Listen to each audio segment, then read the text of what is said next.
Čal tuniak, ale na internete som čítala, že z toho vypadávajú vlasy, takže odtedy som ho nejedla. Áno, ale on povedal, že to je akýsi veľkých množstvách, alebo tak proste to. No a potom mi odporúčal ryby, ale ja som povedala, že ich nejem, pretože na internete sa píše, že z toho rastú fuziky. On, že to je tiež blbosť určite. On povedal, že je to blbosť? No, neviem, mne sa zdá, že neviem, či som mu to vôbec hovorila, ale som dá, že možno, že hej. On povedal, on bol zarazený, potom si to googlil a potom povedal, že je to blbosť. No. Tak si to pamätám. No, môže byť, no. Čiže v podstate... Večera pyrohy, tešíš sa, akým budeš robiť pyrohy? Áno, no, výborne, presne tak, no, ale... tak ja mám rada pyrohy. No, čiže aj o to tu ide, že teraz vlastne má tam ten jedálniček, ale ona si ho nevie robiť sama, lebo ona si niečo vie urobiť sama, ale určite, zaprvé možno nejaké ľahké jedla sa časom naučí aj sama si robiť, ale pokým, že bude vedela všetky. Ale veď, chápeš, keď niečo varím, a o 3 sekundy zabudnem, čo som urobila, napríklad posolím a zase tak potom ako dopadne to jedlo? Je to, že potrebuješ proste tú pomoc v podstate, takže... Ale nevždy, ja mám stavy proste raz na to a raz na osobnú asistenciu a raz na opatrovanie. No.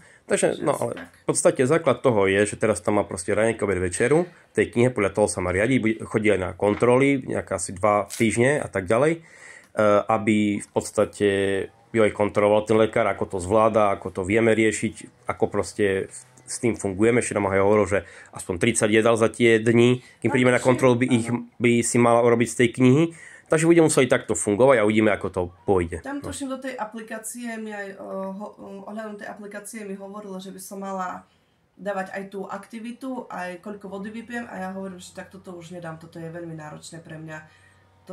Ja väčšinou proste, aj keď niečo urobím, tak si proste zabudnem si to zapísať a potom nadám, že viem, že som si dačo chcela zapísať a teraz neviem čo. A potom mám z toho proste dilemu. Áno. Čiže v podstate musíme my sme na všetko dvaja, a my sa tak doplňame, ale to je v podstate potom, že na všetko musíme byť dvaja, čiže obidvaja to musíme robiť a doplňať sa tak, aby z nás bola v podstate jedna dobrá osoba. Ja som vlastne rozdvojená osobnosť a ešte mám aj 2 mená, ešte som aj blíženec, čiže ty musíš vlastne, máš viacero priateliek a s každou psychou musíš fungovať. Ano. Ale asi jedna moja osoba je normálna, len tá nejako je pod tou kopou tých psích, čo sú vo mne. Áno, presne tak. A jedna z nich ma aj nenávidím, že? Tak nenávidím všetkých, miláčik. No, takže asi tak to je. No, čiže asi tak. Čiže budeme aj teraz dávali takéto videá, no Anička bude dávala, že ako sa jej proste darí, ako... Keď mi s tým budeš pomáhať. No, ako inak. Čiže... A komentovať to môžu iba tebe. Áno. Lebo ja... Stačí, že mi niekto napíše no a čo, alebo podobne. Najradšej proste by som si vypla, tuším som aj vypla dislike a tak ďalej, lebo kvôli takéto prkotinke ja ľahnem do postele na 3 dní, mám depresiu a želám tým všetkým ľuďom, aby prežívali to, čo ja. Áno. Čiže nekomunikujte s Aničkou, komunikujte keď tak so mnou. Pre mňa je, ako som ho už, neviem, či som spomínala, ja som človek, ktorý vníma oveľa by som skôr prijala, keby mi ľudia želali smrť, než keby mi neverili moje problémy. Alebo radšej nech mi želajú smrť, ako keby mali vypadnúť vlasy. Áno, lebo... Ja takto vnímam. Áno, lebo Anička to má pomotané v hlave a hlavne kvôli tomu, že nemá... Áno, ale hlavne kvôli tomu, že nemá žiaden pevný zmysel života a proste preto ti ten život je taký divný, no ale ja dúfam, že to nájdeme. Pozri, napríklad mne lekári roky tvrdili, že som nikdy nemala schizofréniu. A po rokoch už som mala v papieroch prekonaná schizofrénia v detstve. Tak bola tam alebo nie?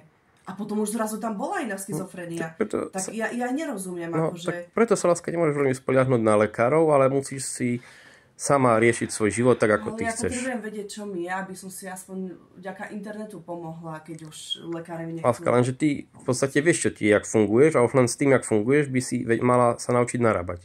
Oni ti to nepovedia, lekári, ako máš. Po tej lumbálnej punkcie sa mi začali diať v hlave divné veci a doteraz neviem, či je to lumbálnu punkciu alebo schizofreniu, lebo už tu napríklad 2 týždne asi nemám tie divné veci v hlave.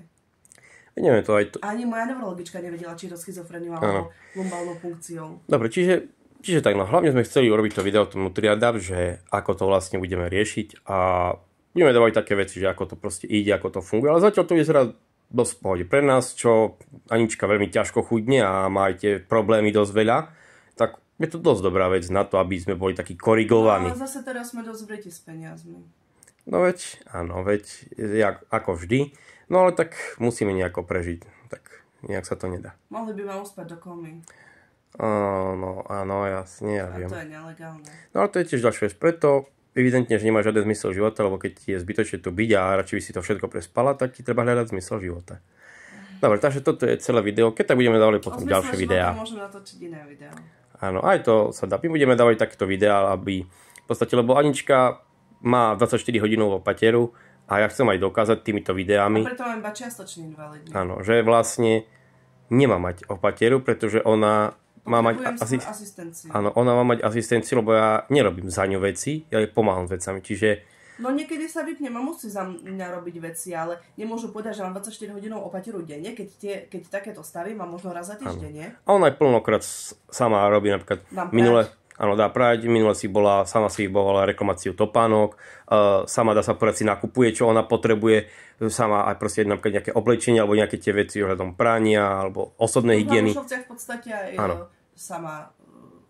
Vtedy, čo som ma nahneval, som išla v noci sama von. Áno, čiže v podstate ona vie... Potom kričali cigáni, poď ku nám. Áno, šikovnica.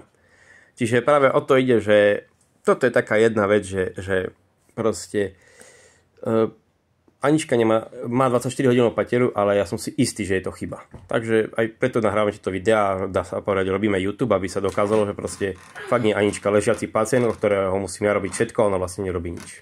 No, ja som sa chcela informovať, že ako by sa... chrbtica zdala zmeniť opatrovanie na asistenciu, ale...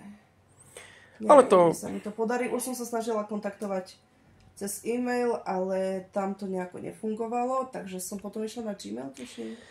Asi áno, to si tiež riešila ty sama, takže to tiež neviem. Ja ti len pomáham, keď ty nevieš. Ale na Gmail vlastne neviem ísť, to len cez otcov Gmail som chcela ísť.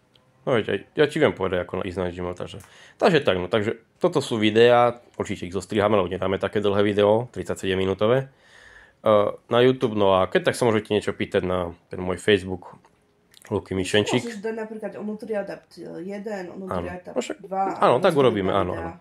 No a proste, keď sa chcete niečo pýtať, tak sa pýtajte mňa, ja vám kľudne odpoviem. Dáš tam link na Facebook svoj. Áno, no aj to sa dá, áno. Takže zatiaľ ahoj.